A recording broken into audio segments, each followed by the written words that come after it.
na Somugi musala na biso senga ngwana te ozomona. Donc en fait il faudra ceux qui muto alingi a exceller na domaine na ye, en tout cas il faut yebango et ko yeba domaine ba yekolaka parce que nzelo yo zo le kawana et bele basi baleka na nzela wana. Donc nazolo baki, il y a des choses qu'il faut faire effectivement, il faut nan koyeba koyeba ba yeba ka ngo, soit au tien école soit au tien mutu oyo ayebi makambo wana bien a comme l'école yemoko. Donc c'est un peu ce que je peux dire. Voilà, chers téléspectateurs, nous sommes avec le pasteur Elvis venant tout droit du Congo, Kinshasa, hein, le pasteur enseignant, il est professeur à l'université professionnelle de Kinshasa, dans la faculté de théologie, il a développé une évolution église, théologie, ça m'a bêté, donc vous comprenez, na révélation, à rema, bolanda barema, boza logos, hein, l'aime sous mambolo, vous pouvez bien répéter. Hein, aux pasteurs pastoral les anines, aux bengamin enseignement, mais en réalité, bon, tu habites, hein? Beau garder souffle.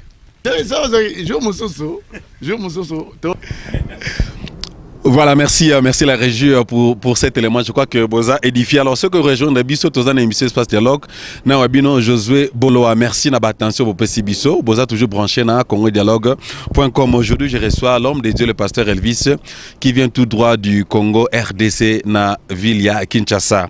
L'enseignant, professeur na niveau à l'université protestante à Congo et puis à Pesacour na faculté à théologie. Alors so bozana ba préoccupation hein blom sozolo comprendre ngote ba numéro na peut-être quand bozanga te ko comme la biso bo ke ne pe na Facebook je se bolois et puis na YouTube channel Congo Dialogue. Papa na zo ba souté ce qui tolo ba susunini hein parce que batu ba na ko banga to ba banga jusque là je crois que zaki pe moko ba makanisi na yo au début que kokene kokota théologie za kotanga nzambe. Alors, on a définir un peu c'est quoi la théologie.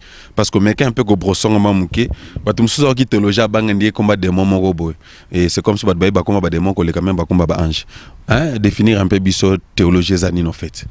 OK, avant de la définition de la théologie, na lingana apporter moi correctif mon comme que ngana za professeur enseignant à l'université chrétienne au Congo qui est un mot qu'on a université protestante. Qui n'est pas l'université protestante au Congo, qui est l'UPC.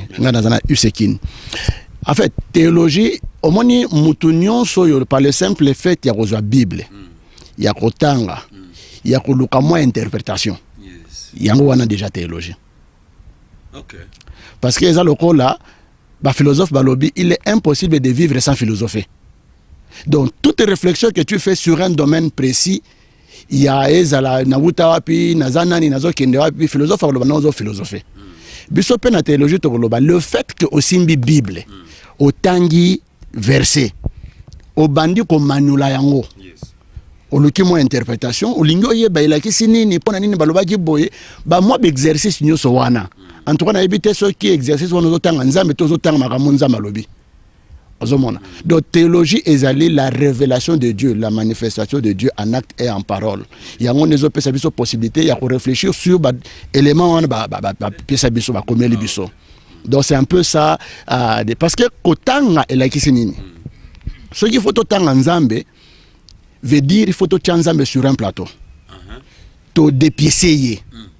Totangi ye pièce moko to ta se dit tozana maîtrise ya pièce moko ya nzambe après te recomposer en tout cas nzambe wana na ebite bozole wapi po bokamate oso de lobito zo yo to étudier yo si to vandi si wana yo ne tozomona yo to bandi ko tanga yo bon comportement mais nzambe ozoye wapi ozomona ye moko soki déjà me bombi muto ozoye azate parce que la Bible dit il se révèle il se cache bon tanga mi cache wana nana ko mona quand tu as besoin de bonde, le bonde les moko boye, on dira zate. Sur un mouton des choses au bonde on dira zate. Aucun documentation de n'importe. Oh, c'est une conception erronée. Oyo peuple nanzamba ministre de James Subazana ngo que kolobake bazotanga nzambe. Oui, c'est une conception très erronée parce que au moins difficultés zaki que batwazo lo ba professeur batangi sakawana bazaba païen bazaba occultiste tout ça. En fait, c'est-à-dire que au moins domaine union Sueza, ce n'est pas les domaines qui comptent, mais ce sont des personnes qui font un domaine. Si on va médecin union so, balo baba médecin baza ba occultiste, na éviter ceux qui bananza mais bakina sous médecine. Bon, oh non, magistrat, avocat, ta franc-maçon. N'habite ceux qui sont dans les droits. Voilà. La faculté est des droits na médecine. Batu bakaka ebele. Okuta bana nzambe ebele kuna. Mais to biso no tozora ko no médecin wana zaka soki muto boye o médecin wana azaba ta dédoublement mais pas to kende. Donc biso peut to kanisa ki théologie zaki ndengwana. En tout cas muto azaki na doute na théologie ndeko na bino azaki na doute avant bino yeyo. Donc lokola nga na l'équipe bino no sifo boya kutu boya kote nga na za po kote nga na za wana za bien na ba no expliquer bino makambo bien. Ndeko na bino azaki na doute liboso yeyo akomi enseignant na université nzamba poni ye po nzamba zuka mutu ya doute lokola yo amemi ye kuna omoni ngaso na zolo baboye ezate mamango eza bien obanga note s'il sera foite ngana kutu na zana foi ebele ebele na foi ebele ngakuna ndo kanse esila mais esila kate o mataka ko mata parce que boye biezo mata foi pezo mata et na lobaka foi ezo dépendre na connaissance plus connaissance ezo mata plus foi ezo mata foi pe ko zambu buzo bate foi faut ezala intelligible ozo mona ngai naza na ona benga ka spiritualité intelligente spiritualité pe il faut ezala buzo bate tout ça ko ya na mayo pe ko bima obimi tombola lokolo tomboli non moi maele faut ezala quoi na tombola lokolo kasi po anini. Moi, l'explication, il faut que ça la même, ça la moins bien. Merci beaucoup, pasteur Elvis. Donc, théologie, ça m'a bêté. Et puis, c'est juste l'incompréhension à concept théologie, de celle que Badbamon nous a des mots, mais en vrai, dire ça m'a bêté. Vous encouragez aussi d'hommes de Dieu comme Molobi, faire partie d'Ango. Mais le lot a remarqué, ministre Mtalamouki, Ezanine, en fait, question d'Ezanine, Ezanine, Ezanine, dans Moutou. Naza nanga frère, aza sœur, toi aza frère na Congo, surtout dans déplacement. Je m'excuse, frère. Intel, à Katisika Boda, frontière à combien wa? Déjà parti à Boda tellement coûté na ba résistance, il y a ba papier, allez ba comme ba mon pasteur. Alors le rappel va se référer ba lenga ba pasteur mufundisi ba kotisi épée. Dans la côte ba coûté na ser Dorcas, a mamie professeur comme prophète. Bon, on a évité bamsou wa comme à niveau poste. C'est dur quoi. Bon, le côté mabé, ngai moi erozala moi pas sina za la juge ya bato. To kutu tozoli na bato za lebele pour nombre na beso za moke. Mais sur le moko intéressant ngai nkolo alobi boy. La moisson est le champ est vaste mais il y a peu d'ouvriers. Mais alobi te ki ba ouvrier ba mitinda bango moko. Alobi prier au maître de la moisson d'envoyer. Donc muti fatinda ba sa les ankolo. Eza ko mitinda te. En tout cas, franchement, muto mitindi a sali fokop. Pour nga omoni nga faina zata menuisier. Ata maçon. Pour maçon du moins ozo zo ba brique, ozo tia, ozo yeba bo yokani prix, bo pesa ni ba moko. Mais musalo mutabenga biso to mona kayete. To kanga pe misu to bonde la yepa to amo aomona nakate. Siko moko okozala azana yo moko monene tatiki yo. Si au moins bando na mituna Seigneur pourquoi m'as-tu abandonné pour ye moko bina mwana na ye amitunaka siko mutande ngona ozomo ata yo moko gena mutu mo compliqué fallait en tout cas pour ya na domaine yo il faut benga yo soka bengi te franchement pona ta maçon pona ta maçon ça ba sala nzambe bele fami ko ba maçon te lukuta mabe obi nga so ipenda ezate ono akokangela nga kanda te. Pour ezate non lokolo choisir sous musala na nzambe te akangeli na kanda non soka tiki penda yo no mutu na mutu apona oya ye nga comme ata vraiment ata chauffeur bobé nga pe ata frère. C'est pour dire que c'est pas facile hein papa ere yinda ka wana c'est dire que yindi mokili bobimbetele melio etele melio ozo expliquer makama mutazo ka so azate obengi ye pe tata on dirait azo kate c'est dire atiki penza yo ndire neto kufakaka obondeli papa ngana pika ba crise na makambo ndo nazo ba makambo nazolo badon siko bato bolinga bakota na makambo ngo esi ba mikoti sipe azana moi 3-4 personnes batune moi bon ngape na ministre na komi pasteur na kamba dawa mona ngeza lipa na nguba ntoma ngana zolinga nkolo akoba kobenga parce que vraiment bilangeza munene me basali ba amuke mais en tout cas na sengite basali ba mikotisa po okomi kotisa boye ba yebiote ozomona ndeko na biso moko alobi ko za apprécier te ya kundima soki nani babengi yo te boza na bato ebele bandimi déjà maintenant babengi bango te bon siko soki ebengami pete ozomona suko makamwana ndenge za mabe en tout cas benga ma ondima mais kondima nanu tava babenga yango remarqué ba but comme belé moto na nzambe likambo ba escalaton wana likambo ba ya komata olongo prophète comme c'est dû à quoi bon wana tinga moko pe na zana kata ko lugana comprendre parce que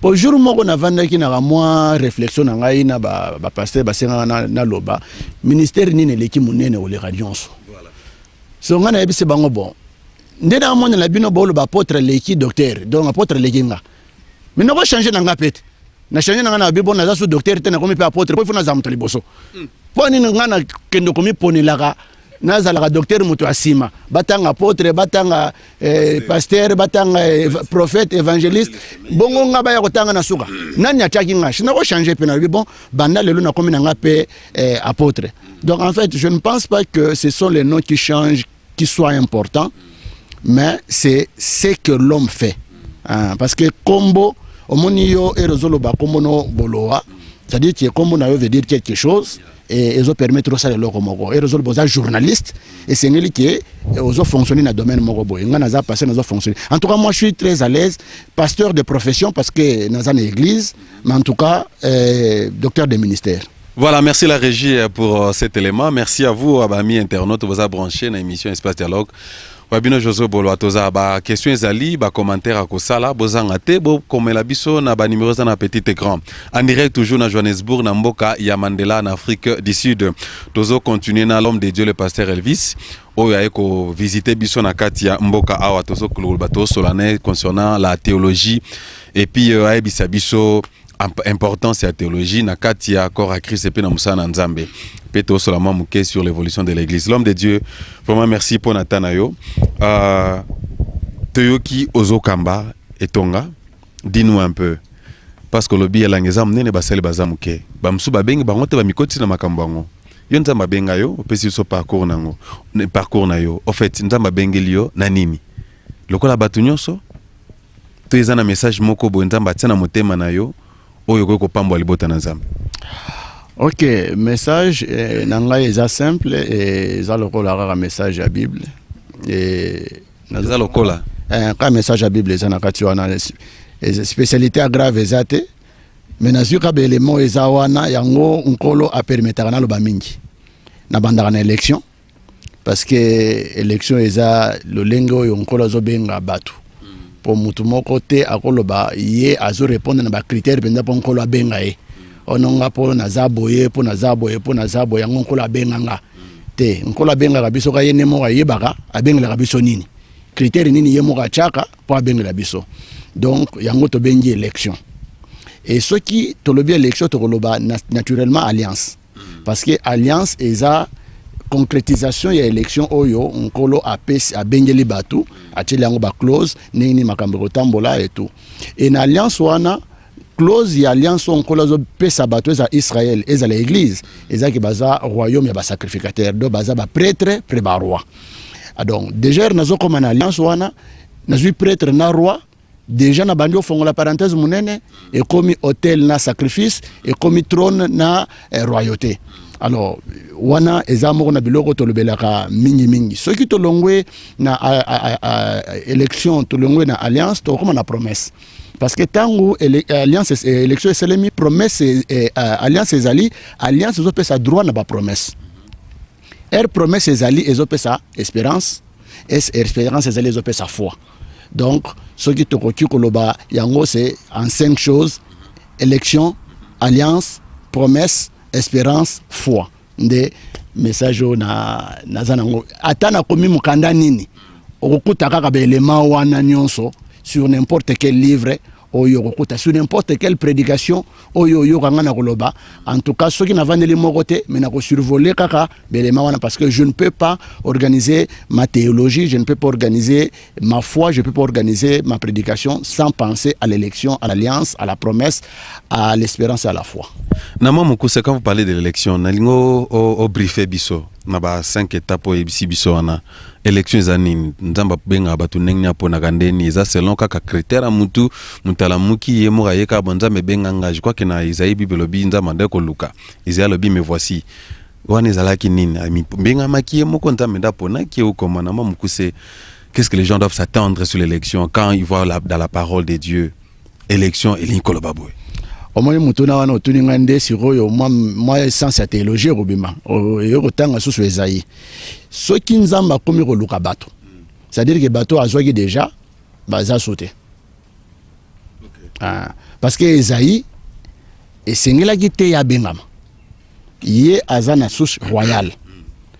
Okomona ke soki ozwi Esaïe ozwi Jérémie bayebisi ke avant abotama bayebaki déjà pona nini parce que nzambe asi aponaka famille oyo Jérémie autaka papa ya Jérémie aza sacrificateur donc naturellement moi na sacrificateur ayebi aza a raisonner mami balete ayebi ke akozala sacrificateur mais Esaïe mutu moko te na famille na sala makambo wana na époque wana nzamba zobenga Esaïe sacerdoce et comme na mobulu basali na nzambe bango pe bakomensa la bilanga parce que nena yebisa ko falo zata mason ta menuisier ozomona parce que basali na nzambe omoni ke nzamba kanje wana mais soki siko batu bazo yokele sauter batu bazo respecter sauter ne natanga ko lomoni bina musana nzamba lobinga pe na mutu bokanisi nini na pe na maboko na makolo na ko sala pe bilanga le jitarière akina bilanga siko razo ke na bilanga wana ndaka nzambe tirele ndengwana or nzambe so bosali musana na yete ne place pesa rekanda siko nzamba alingi aloba aluki mutu ko loba na ye mutu azate ndake toka mo Esaïe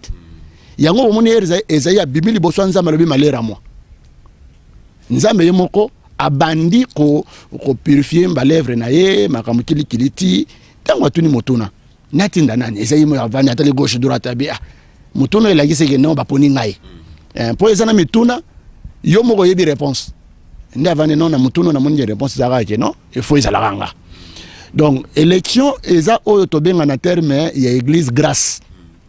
Le terme technique, il y a une élection. Nous sommes sauvés par la grâce.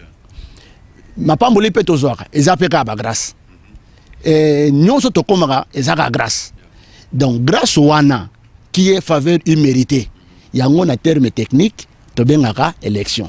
C'est-à-dire nzambe yemo kwa poni yo oyebi kutu pona ni poni yo kayende ayebi. Tuna musale nzambe nyonso nzambe benga pona nini. En tout cas ayebi te. Ce gars est bien maïlebele. En tout cas, il faut y battre. Il faut y commencer à nzamba ebi kinzamba binge pona boise ka maïlebele. Azama maïlebele. En tout cas, musala nzamba solo soki otuni nzamba benga jo pona abino. Wana nzamba ra yemo faut yeba. Mais ce gars ebi sono nzamba benga ngana moni pona lo bara bien. Bien pona moi maïle. En tout cas, alegi maïle mingi. Wana na respecter maïle nae. Voilà, merci pasteur Elvis Dotozana Yokakawa. Na Jobura donc climat moi kitoko donc les obeta donc les opesa moi fraîchir à kitoko ça montre que donc nzamba a prouvé présence de motonanzambe 4 na émission na biso awa motonanzambe na introduction dans le boss pas écrivain hein livre oza na marché siko titre nini na marché ba livre za pour dire na Kinshasa na bimisa kimoko la restitution na Jobur na bimisi misatu donc so na contenant oyo na bimisa yimoko na Kinshasa ko sala déjà 4 donc na Jobur na bimisi la bénédiction du sacrificateur na bimisi l'utopie na bimisi Dare to be a man donc l'audace de devenir un homme donc ça fait 4 et na chantier na ngai nazana ebele mususu tirali. En fait, logique nanga ko komeza ndenge nini. Il est vrai batbanoto nanga yoza enseignant ko maraté mais na linga kina ko mabiloko yo nazana ngo ba évidence.